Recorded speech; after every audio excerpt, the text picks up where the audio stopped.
साथियों नमस्कार, मैं हरिश्चंद्र बंडवाल इस वीडियो में आप सभी का स्वागत करता हूं। दोस्तों, आपने भारतीय गली मोहल्ले छोटे छोटे शहरों में भीख मांगते हुए लोगों को देखा होगा।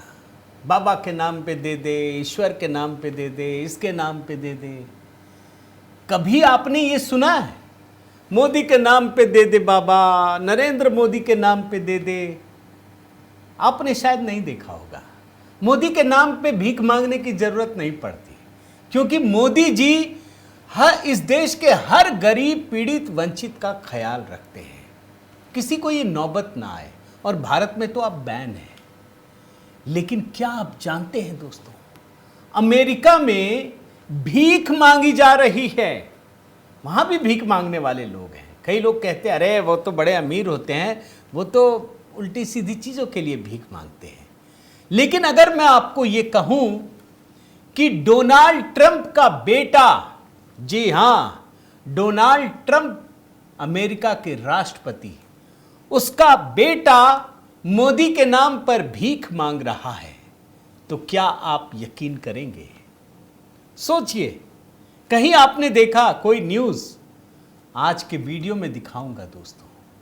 और डोनाल्ड ट्रंप भी जो कुछ कर रहे हैं, पूरी दुनिया कहानी दिखा रही है ना। आपने भी बड़े बड़े स्क्रीन में न्यूज चैनलों में देखा होगा। डोनाल्ड ट्रंप आजकल मोदी जी को my best friend, my dear friend, India के बारे में अच्छी अच्छी चीजें कह रहे हैं। क्या हो गया? अरे ऐसी कौन सी घटना हो गई? क्या आप जानते हैं? गेस कर सकते हैं? मैं कमेंट के लिए बिल्कुल मैं देखूंगा, आप गेस कीजिए कितना बड़ा बदलाव हो कैसे गया। ठीक है, हम भी कहेंगे कि भाई भारत के इतने बड़े बाजार को खोना उनको ठीक नहीं, मोदी जी के मास्टर स्ट्रोक, वो भी बात सही है, कोई गलत नहीं है। लेकिन इस समय क्यों? और सिर्फ डोनाल्ड ट्रंप नहीं, डोनाल्ड ट्रंप के बेटे, आखिर ऐसी कौन सी नौबत आ गई भाई कि बाबा के नाम पे दे दे, मोदी जी के नाम पे दे दे? अब ये सीधी आंखों से तो आपको दिखेगा नहीं, खुली आंखों से।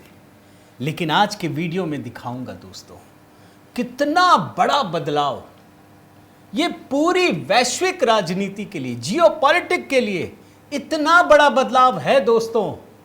और ये सिर्फ मोदी जी कर सकते हैं और कोई नहीं कर सकता। ये बात आप ध्यान रखिए। अभी संघाई कॉपरेशन में गए मोदी जी, अमेरिका के अखबार रंग गए। डोनाल्ड ट्रंप चीखने लगे, मिमियाने लगे। ब्रिक्स समिट में मोदी जी नहीं थे। आप जानते हैं क्या हुआ? ये कल की बात बता रहा हूं आपको। तो आज के वीडियो में दोस्तों गजब की कहानी है। मैंने देखा नहीं कहीं पर भी, किसी मेन स्ट्रीम मीडिया में, लेकिन मैं आपको इसलिए दिखा रहा हूं कि जो बात बहुत धीमे से निकल गई, उसकी गूंज कितनी बड़ी है, उसकी मैसेजिंग कितनी बड़ी है। और प्रधानमंत्री मोदी ने पिछले 11 साल में जो मेहनत की है ना, आज उसका परिणाम देखने को मिल रहा है, निकल रहा है। मैं निवेदन करता हूं दोस्तों, जरूर कमेंट करके बात बताइएगा। और हां, देखिए, उपराष्ट्रपति पद के जो नतीजे आए, उसकी खुमारी तो अभी धीरे धीरे लोगों में उतरेगी। लेकिन बिहार चुनाव तो नजदीक है ना दोस्तों, तो क्यों ना HB मेलोडी। मैं तो सबको, आप सभी को प्रणाम करता हूं दोस्तों। आपने जो प्रेम दिया, 1 साल के भीतर 50,000 सब्सक्राइबर हो गए। अब मुझे किसी ने कहा गानों की दुनिया थोड़ी धीमे चलती है, और मैं तो आप जानते हैं राष्ट्रवाद पर ही समर्पित गीत बनाता हूं। राष्ट्रवाद, रिश्ते, सनातन संस्कृति और प्रधानमंत्री मोदी, यही मेरे विषय है, दूसरा कोई विषय नहीं है। तो बिहार चुनाव पर यह गीत है दोस्तों, जरूर देखिए, गुनगुनाइए, अधिक से अधिक लोगों तक पहुंचाइए, मेरा आप सभी से निवेदन है। आइए शुरू करते हैं दोस्तों। जरा पहले आपको कुछ चमत्कार दिखाता हूं, मैजिक। ये मैजिक देखकर ही आपको समझ में आएगा कि आखिर ये भीख मांगने वाली कहानी है क्या। 2 विंडो दिखा रहा हूं। ये डोनाल्ड ट्रंप के 2 ट्वीट हैं दोस्तों, वो सोशल ट्रुथ पे करते हैं, ट्रुथ सोशल पर। 31 जुलाई को ये डेड इकोनॉमी बता रहे थे, और 10 सितंबर को, कल, ग्रेट कंट्री। क्या हो गया भाई? मैं तो जैसे आदमी को विश्वास नहीं होता है तो कहता है ना, जरा इसमें काटना भाई, चींटी काटना या कुछ जरा दबाना। यकीन ही नहीं होता है कि डोनाल्ड ट्रंप 31 जुलाई यानी अगस्त सितंबर 1.5 महीने भी नहीं हुए यार, 1.5 महीने में डेड इकोनॉमी से great country, I don't care what India does with Russia, they can take their dead economies down together. Dead economy बता रहे थे और कल क्या कह रहे थे? I feel certain that there will be no difficulty in coming to a successful conclusion for both of our great countries. सिर्फ 1 महीने 11 दिन में ट्रंप जी सब ठीक तो है? ठीक नहीं है, अभी मैं दिखाता हूं आपको एक और 2 विंडो दिखाता हूं दोस्तों। ये 2 विंडो देखिए। ट्रंप ने अभी कुछ समय पहले ही कहा था ना कि India and Russia appear lost to deepest darkest China. Lost हो गए, खत्म, tata bye bye. Rahul Gandhi का मीम लगा देता, लेकिन मैं मीम यूज नहीं करता इसलिए। इन्होंने यही कहा ना कि अभी जो डीपेस्ट एंड डार्केस्ट चाइना है उसके हाथों में हम इंडिया और रशिया को खो चुके हैं, यही कहा था ना। अचानक से कहने लगे क्लोज फ्रेंड्स, नेचुरल पार्टनर्स। सिर्फ महसूस कीजिए दोस्तों, चंद दिनों के भीतर इतना बड़ा बदलाव, इतना बड़ा बदलाव। और यह बदलाव तो पूरी दुनिया ने देखा, मेन स्ट्रीम मीडिया ने भी देखा। बताया होगा, इस तरीके से नहीं बताया होगा, इसीलिए हम जैसे यूट्यूबर्स की जरूरत पड़ती है। अब मैं आपको असली कहानी दिखाता हूं दोस्तों। एरिक ट्रंप डोनाल्ड ट्रंप के बेटे हैं। एक अमेरिकन चैनल में इंटरव्यू दे रहे थे। आप जानते क्या कह रहे हैं? एक सज्जन है जोहरान ममदानी, नाम तो सुना ही होगा आपने। न्यूयॉर्क में मेयर पद का चुनाव होना है। यह चुनाव होना है दोस्तों 4 नवंबर 2025 को, और ये मुख्य उम्मीदवार हैं डेमोक्रेटिक पार्टी से। ये एक चुनाव लड़ रहे हैं, रिपब्लिकन से जो है वो भी बता दूंगा। और इनके जीत की संभावना प्रचंड है। इसलिए नहीं कि ये बहुत अच्छे आदमी होंगे, इसलिए कि डोनाल्ड ट्रंप के खिलाफ अब इतना बड़ा एक पागल आदमी वहां खड़ा है, तो दूसरा जो हराएगा उससे बड़ा पागल होना चाहिए ना। पागल का सेंस लीजिएगा कि मैं उस सेंस में व्यंग्य के हिसाब से कह रहा हूं। आप जानते हैं दोस्तों, जोहरान ममदानी, चूंकि इनकी जीत की संभावना ज्यादा हो गई है, डोनाल्ड ट्रंप के बेटे एरिक ट्रंप ये कह रहे हैं कि ममदानी इजराइल से हेट करता है, नफरत करता है, वो नेतन्याहू को जेल भेजना चाहता है। और उसके बाद आगे कहते हैं कि ममदानी भारत की जनता को पसंद नहीं करता है, वो नरेंद्र मोदी को पसंद नहीं करता है। ये भारतीय मूल का आदमी है ये ममदानी, आपको बता देता हूं। जरा बयान सुनिए, फिर आपको इसका जरा अर्थ समझाता हूं दोस्तों, सुनिए। Israel. He wants to, imprison Netanyahu. He's been pretty vocal about that. He doesn't like the Indian population. He's literally gone after Modi. And who does this guy appeal to? समझ गए दोस्तों, इन्होंने कहा Mamdani hates Israel, he wants to imprison Netanyahu, he doesn't like the Indian population, he is gone after Modi, who does this guy appeal to? अब देखिए, ये भारतीय मूल का आदमी है। डोनाल्ड ट्रंप तो इस्लामिक चीज़ों के खिलाफ बोलते हैं ना, आप जानते हैं ना, ये इस्लामिक आदमी है। ये जीत गया। मैं ज़रा आपको इसके बारे में बताता हूँ। जोहरान ममदानी, इसका भारत से बड़ा गहरा नाता है। क्यों? क्योंकि ये मीरा नायर जो भारतीय फिल्म निर्देशक है, उसका पुत्र है ये मीरा नायर। अब आप समझ लीजिए, गुजरात से भी जुड़ा हो गया। इसके पिता का नाम है महमूद ममदानी। और मीरा नायर के बारे में आप जानते हैं दोस्तों कि उन्होंने सलाम बॉम्बे, मॉनसून वेडिंग, ये सब फिल्में बनाई हैं। जब यहां पर प्राइमरी चुनाव हो रहा था अमेरिका में, न्यूयॉर्क का मेयर के लिए बता रहा हूं, ये सिर्फ मेयर की बात बता रहा हूं, तो उसमें जोहरान ममदानी ने, जो पूर्व गवर्नर है, डेमोक्रेटिक पार्टी से था, एंड्रयू क्यूमो, उसको हरा दिया, प्राथमिक विजेता बन गया। वहां ऐसे ही चुनाव होते हैं कि पार्टी के भीतर भी चुनाव होता है, फिर पार्टी अपने कैंडिडेट का ऐलान करती है। और उसके बाद दोस्तों जो अब उम्मीदवार बचे हैं, मैं देख रहा हूं, रिपब्लिकन पार्टी से कर्टिस स्लीवा, जिम वॉल्डेन है स्वतंत्र, एंड्रयू क्यूमो है, एरिक एडम्स है, बट दो पार्टी आप मान के चलिए, डेमोक्रेटिक और रिपब्लिकन। और ये चुनाव होगा 4 नवंबर 2025 को। न्यूयॉर्क जैसा शहर, न्यूयॉर्क का मतलब समझ लीजिए बॉम्बे, डायरेक्ट चुनाव होगा, आम जनता चुनती है, आप समझिए। और वहां पर इसके जीत की संभावना बढ़ गई। और आप जानते हैं दोस्तों इसको क्या कहा है डोनाल्ड ट्रंप ने? इसको आपको पहले एक आर्टिकल दिखाता हूं, एनबीसी न्यूज, ये देखिए, he is one of us, how Trump is trying to influence New York mayoral race.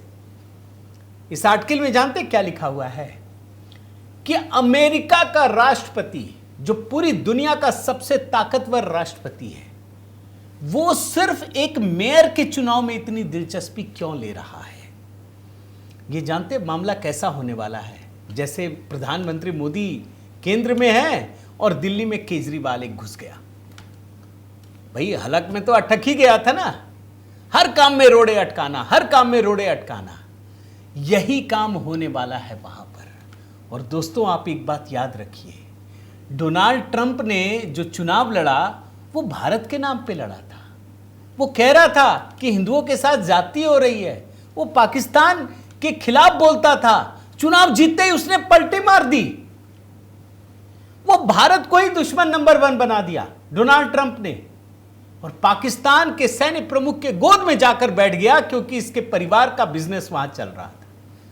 ये इतना बड़ा लोकतंत्र को धोखा देने वाला व्यक्ति बना। और इसीलिए इस बात को न्यूयॉर्क के लोग भी समझे कि भाई जब ऐसा ही आदमी चुनना है तो इससे भी खतरनाक चुन लेते हैं। और ममदानी के बारे में ये बात सहज है दोस्तों कि ये व्यक्ति मोदी से नफरत करता है, ये व्यक्ति भारत से भी नफरत करता है, ये हिंदू धर्म से नफरत करता है, ये ममदानी वो है। लेकिन दोस्तों मैं आपके सामने एक सवाल रख रहा हूं कि भाई जब अमेरिका का राष्ट्रपति ही हिंदुओं को नीचे दिखाने में लगा है, भारत को अपमानित करने में लगा है, तो कोई भी जीत जाए यार। अब वहां ABCD कोई भी जीत जाए, हमको क्या फर्क पड़ता है? कुछ नहीं। लेकिन अब फर्क पड़ने लगा, और उसका आपको एक दिखाता हूं, ये देखिए, डोनाल्ड ट्रंप जैसा अमेरिका का राष्ट्रपति इस ममदानी को कह रहा है कि ये 100% पागल कम्युनिस्ट है, 100% पागल कम्युनिस्ट।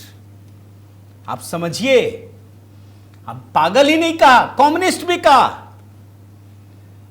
आप जानते हैं ना अभी नेपाल में जो कुछ हुआ दोस्तों, कम्युनिस्ट को ही तो हिला दिया ना, कम्युनिस्टों का शासन था ना यहां पे, KP शर्मा ओली का, खत्म कर दिया। लेकिन डोनाल्ड ट्रंप को डर सता रहा है कि कहीं ये कम्युनिस्ट व्यक्ति जो हिंदू धर्म से नफरत करता है, अब हिंदू धर्म छोड़ दीजिए पल भर के लिए, एक कम्युनिस्ट व्यक्ति कहीं न्यूयॉर्क का मेयर ना बन जाए। अब आपके मन में उठेगा कि फिर मोदी कहां से आ गए? भाई चुनाव न्यूयॉर्क का, पोस्ट मेयर का, लड़ने वाले रिपब्लिकन डेमोक्रेटिक, अब मोदी जी क्या, कहां से घुस गए? मोदी जी का नाम क्यों आ रहा है? यही पूरा पेच छिपा है दोस्तों। पेच ये है, मैं जरा आपको एक आंकड़ा बताता हूं। न्यूयॉर्क सिटी में जो मेयर का चुनाव होता है दोस्तों, 2021 का आंकड़ा दे रहा हूं आपको, 47 लाख पंजीकृत मतदाता हैं, 4.7 मिलियन, 47 लाख मतदाता हैं। लेकिन जब 2021 में मेयर का चुनाव हो रहा था ना दोस्तों, तो सिर्फ 10 लाख लोगों ने ही मतदान किया। सिर्फ 47 लाख में से सिर्फ 10 लाख लोगों ने मतदान किया, वोटिंग किया। समझ लीजिए बड़े ध्यान से, यानी कितना परसेंट हुआ? सिर्फ 23% ओनली, यानी 23% लोग मतदान करेंगे। और उसमें से अगर 10% मान लीजिए, 10 लाख में से अगर 5 लाख, इतने सारे हैं, किसी को अगर 5 लाख भी आ गया तो गया। जीत गया। आप समझ रहे हैं ना। अब अगला सुनिए आंकड़ा जहां पेंच छिपा है कि जिस न्यूयॉर्क सिटी में मेयर पद का चुनाव हो रहा है दोस्तों, वहां 3,90,000 भारतीय होते हैं, रहते हैं। 3,90,000। यानी जिस शहर में मेयर पद का चुनाव हो रहा है, जहां 47 लाख मतदाता हैं, वहां सिर्फ 10 लाख लोग वोट करते हैं, वहां 3,90,000 भारतीय रहते हैं। यह है बड़ी खबर दोस्तों, और सारे भारतीय एकजुट हैं। क्यों? इसलिए क्योंकि प्रधानमंत्री मोदी ने दुनिया भर के भारतवंशियों को एकजुट करके रख दिया। भाई 10-11 साल पहले से आप जानते हैं ना, प्रधानमंत्री मोदी कहीं भी जाते हैं, चाहे अमेरिका जाएं, ब्रिटेन जाएं, ऑस्ट्रेलिया जाएं, कहीं भी, चीन जाएं, छोटे छोटे शहर जाते हैं, वहां पर भी भारतवंशियों को जोड़ते हैं। एक रहो तुम ताकतवर रहोगे। आज पूरे दुनिया में दोस्तों भारतवंशी एकजुट है। न्यूयॉर्क में भी एकजुट है, एक मुश्त वोट है। अब आप समझिए, जहां 10 लाख लोग वोट ही देते हो, वहां 3,90,000 भारतीय कितनी बड़ी भूमिका निभाएंगे। और इसीलिए दोस्तों डेमोक्रेट ने ममदानी को उतार दिया। अब भारतीय ममदानी को नहीं पसंद करते, ये सही बात है। 1-8% छोड़ दीजिए भाई, जो ममदानी भारत से नफरत करता हो, जो ममदानी प्रधानमंत्री मोदी के खिलाफ अनाप शनाप बोलता हो, उसको वोट मिलेगा। लेकिन भारतीय निराश है। भारतीयों को पता है कि यार जिस डोनाल्ड ट्रंप को मैंने जिताया, वो तो भारत के खिलाफ ही दुश्मनी करने लगा, वो भारत के खिलाफ ही चल रहा है। वो निराश हो गए। मान लीजिए तो क्या होगा, ममदानी जीत जाएगा। और इसीलिए डोनाल्ड ट्रंप का जो बेटा है एरिक ट्रंप, वो बार बार कह रहा है ममदानी भारत से नफरत करता है, ममदानी मोदी से नफरत करता है। ये 3,90,000 भारतीय अगर रिपब्लिकन के साथ चले गए तो वो जीत जाएंगे। और मैं बार बार इसीलिए कहता हूं दोस्तों, डोनाल्ड ट्रंप के लिए वेट कीजिए। मोदी जी जो करेंगे करेंगे। अमेरिका में रहने वाले भारतीय वो दुनिया के सबसे प्रभावशाली लोग हैं, क्योंकि अमेरिका में रहने वाले लोगों का जो औसत इनकम है, उससे कई गुना वहां रहने वाले भारतीयों का इनकम है। यानी भारतीय वहां पर टैलेंटेड भी हैं और अमीर भी हैं। वो सबसे अधिक पैसा कमाते हैं, वो सबसे अधिक पैसा खर्च भी करते हैं। और इसीलिए ये ममदानी बार बार उसके खिलाफ मोदी का नाम डोनाल्ड ट्रंप उठा रहे हैं। और जो मैं आपको दिखा रहा हूं ना, ट्रंप को फिर आई भारत की याद, पीएम मोदी को बताया सबसे अच्छा दोस्त। यही कहानी है। डोनाल्ड ट्रंप को बार बार आ रहा है, बार बार बोल रहे हैं मोदी जी का नाम। और अभी आप देखिए ना, कल ही सोशल जो ट्रुथ सोशल है, एक लंबा चौड़ा पोस्ट फिर कर दिया। I am pleased to announce that India and the United States of America are continuing negotiations to address the trade barriers between the I look forward to speaking with my very good friend Prime Minister Modi. Very good friend with my very good friend Prime Minister Modi. मैं हिंदी में करके पढ़ता हूं। मैं अपने बहुत अच्छे दोस्त प्रधानमंत्री मोदी से आगामी हफ्तों में बातचीत करने के लिए उत्सुक हूं। मुझे पूरा यकीन है कि हमारे दोनों महान देशों के लिए इस वार्ता का सफल निष्कर्ष निकलेगा, डोनाल्ड ट्रंप ने कहा। प्रधानमंत्री मोदी ने दोस्तों उसका जवाब दिया, क्योंकि ये नाम लेकर बोल रहे हैं। India and the US are close friends and natural partners. I am confident that our trade negotiations will pave the way for unlocking the limitless potential of the India-US partnership। प्रधानमंत्री मोदी ने बहुत ही सधे हुए अंदाज में जवाब दिया। और आप देखिए दोस्तों, जो अमेरिका में इनके गवर्नर है ना, एक स्टेट है इयोवा या IOWA समथिंग, पता नहीं, मैं नहीं जानता, मैं गया भी नहीं। रेनॉल्ड्स हैं। Glad to see continued progress on US India trade negotiations, spending time on the ground here this week. I can see the great opportunity thanks to President of the United States for his tireless work to break down trade barriers and open new markets.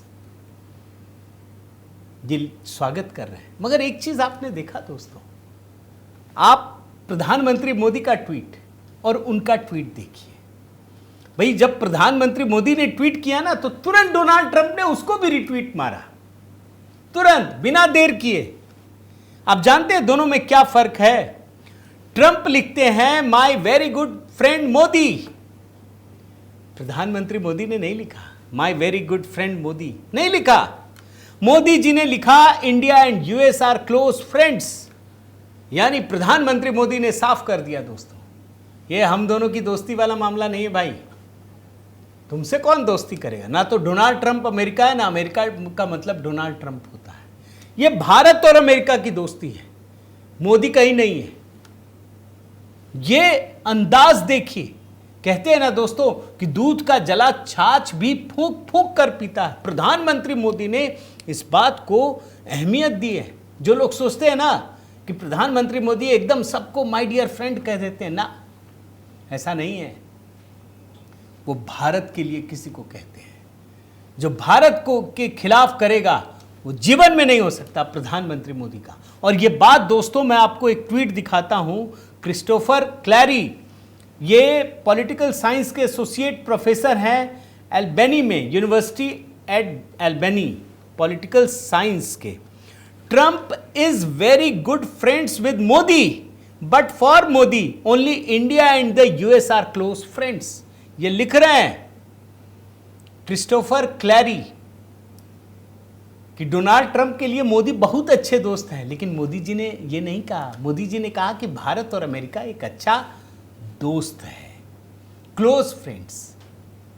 ये उन्होंने महसूस किया। इसी तरीके से एक American singer है दोस्तों, मैरी मिलबेन, उन्होंने भी बड़ा अच्छा ट्वीट किया है। This is how friends negotiate with mutual respect, understanding and shared common ground. आप देखिए ये रिश्ते डेवलप हो रहे हैं दोस्तों। लेकिन सच बात यह है, मैंने आपको शुरू में भी कहा कि न्यूयॉर्क का मेयर का चुनाव ये डोनाल्ड ट्रंप के लिए एक बहुत बड़े खतरे की घंटी बजा रहा है। क्योंकि सिर्फ न्यूयॉर्क का मेयर का चुनाव नहीं है, इसके बाद तो अगले साल मध्यावधि चुनाव भी होना है, हाउस ऑफ लॉर्ड्स के लिए, सेनेट के लिए भी है। तब असल में उनको समझ में आएगा कि जो विदेश नीति अपनाई है। और आज दोस्तों आप जानते हैं कि भारत ने जिस तरीके से टैरिफ के मुद्दे पर काम करना शुरू किया है, बिना अमेरिका को कुछ कहे, बिना डोनाल्ड ट्रंप को कोई अपशब्द कहे। और आज की स्थिति यह है दोस्तों कि यूरोपियन यूनियन के तमाम देशों से बातचीत शुरू हो गई है। इस समय भारत में 27 राजदूत हैं जिनके साथ फ्री ट्रेड पर बातचीत हो रही है। आप सोचिए क्या असर पड़ेगा। और आज ही मैं कल शाम की बात बताता हूं, प्रधानमंत्री मोदी ने ये देखिए 6:11 पर एक ट्वीट किया था कि इटली की प्रधानमंत्री मेलोनी के साथ उनकी बातचीत हुई है। यानी ये चीजें आगे बढ़ रही हैं दोस्तों। और इसीलिए ट्रेड डील को लेकर जिस तेजी के साथ आगे बढ़ रहे हैं, यह भी माना जा रहा है कि इस साल के अंत तक अमेरिका के साथ भी ट्रेड डील हो जाएगी। लेकिन मैं आपको साफ साफ कहता हूं दोस्तों कि जिस समय भारत और यूरोपियन यूनियन के बीच फ्री ट्रेड डील हो गया, यह अमेरिका ने जो 50% टैरिफ लगाया ना, जिसका असर पड़ रहा है, वो सारे के सारे खत्म हो जाएंगे। यही सच है। यानी इस मोर्चे पर भी प्रधानमंत्री मोदी बहुत तेजी से काम कर रहे हैं। और इतना ही नहीं, कल ही दोस्तों इजराइल के विदेश वित्त मंत्री भारत में हैं। दोनों देशों के बीच बातचीत तेज हो गई है, निवेश पर समझौता भी हो गया है। हालांकि एक चीज मैं जरूर कहूंगा दोस्तों कि कैसे भारत के भीतर बैठे हुए इंडी अलायंस के लोग भारत के खिलाफ काम करते हैं। मैं एक एग्जांपल देता हूं, केरल के मुख्यमंत्री पी विजयन, देखिए पिनारी विजयन ने ऐसा पोस्ट किया दोस्तों। भाई विदेश नीति ये केंद्र सरकार का मुद्दा होता है ना, भारत सरकार का होता है ना। ये मुख्यमंत्री बैठ करके एक देश के विदेश मंत्री आए हुए हैं, उनके खिलाफ बोल रहे हैं। आप सोचिए। हालांकि भारत के विदेश मंत्री एस जयशंकर ने इसका करारा जवाब दिया है और एकदम जिस तरीके से कहा है, यह इनकी देशभक्ति पर भी सवाल उठाता है। ये पूछ रहे हैं कि जब चीन ने डोकलाम और गलवान पर हमला किया था तब तुम कहां थे, क्यों पोस्ट नहीं कर रहे थे तब? खरी खोटी सुनाई है। Israel has been firmly with India through thick and thin asking for cancellation. पूरा लिखा है कि जब चाइना ने हमला किया तब तुम कहां थे। ये देशभक्त लोग नहीं है, ये साफ साफ इशारा कर रहा है दोस्तों। खैर ये तो मैंने हटा दिया, लेकिन मैं आपको एक चीज जरूर बताता हूं दोस्तों कि अभी हाल ही में एससीओ मीटिंग में प्रधानमंत्री मोदी गए। आपने देखा पूरी दुनिया में कितनी गूंज थी। तब भी मैं कह रहा था कि रूस के राष्ट्रपति, चीन के राष्ट्रपति और तमाम देश तो मिलते जुलते हैं, अमेरिका को फर्क नहीं पड़ता। लेकिन जैसे ही मोदी जी गए इनको फर्क पड़ने लगा। अब आप देखिए, अभी ब्रिक्स का भी सम्मेलन हुआ, उसके बाद प्रधानमंत्री मोदी नहीं गए, एस जयशंकर गए। कहीं गूंज पड़ी? कुछ सुनाई नहीं पड़ी दोस्तों। तो ये अमेरिका को समझ में आ गया है कि भारत के होने का मतलब क्या है। अगर प्रधानमंत्री मोदी कहीं खड़े होते हैं तो उसका कितना असर पड़ता है। लेकिन जो तात्कालिक कारण नजर आ रहा है वो है न्यूयॉर्क का मेयर का चुनाव। डोनाल्ड ट्रंप को साफ साफ एक बड़ी हार नजर आ रहा है और उन्हें लगता है कि अगर मोदी के नाम पे भारतीय जो इस समय बेहद निराश हैं, थोड़ा दूर हैं मतदान की प्रक्रिया से, अगर एकजुट होकर मत हमें दे दिया तो हमारी पार्टी जीत जाएगी। यही है भारतवंशियों की ताकत, यही है नरेंद्र मोदी की ताकत दोस्तों। उम्मीद करता हूं आपको ये वीडियो पसंद आया होगा और आपको समझ में आया होगा कि कैसे मोदी जी के प्रयासों ने, पिछले 10 साल के प्रयासों ने डोनाल्ड ट्रंप के बेटे को भी मोदी के नाम पर भीख मांगने के लिए विवश कर दिया है। आपकी क्या राय है दोस्तों, ज़रूर कमेंट करके बताइएगा। आपसे निवेदन करता हूं कि अगर आपने चैनल सब्सक्राइब नहीं किया है तो ज़रूर कीजिए, लाइक कीजिए, बेल आइकन दबाइए। और हाँ दोस्तों, HB मेलोडी, जहां हमने बिहार चुनाव को लेकर नया गीत अपलोड किया है और अगला गीत जो है वो प्रधानमंत्री मोदी का जन्मदिन ही आ रहा है, तो उस पर एक शानदार गीत अपलोड करूंगा और मैंने जो भी आप लोगों ने सुझाव दिए हैं उसका भी पालन करूंगा दोस्तों। तो तुरंत अभी के अभी देखिए, कमेंट में पिंड किया है, क्लिक कीजिए, सुनिए बिहार चुनाव पर हमारा गीत, बताइए आपकी क्या राय है, लोगों तक पहुंचाइए। अपना प्रेम और स्नेह बनाए रखिए दोस्तों। बहुत बहुत धन्यवाद। जय सिया राम।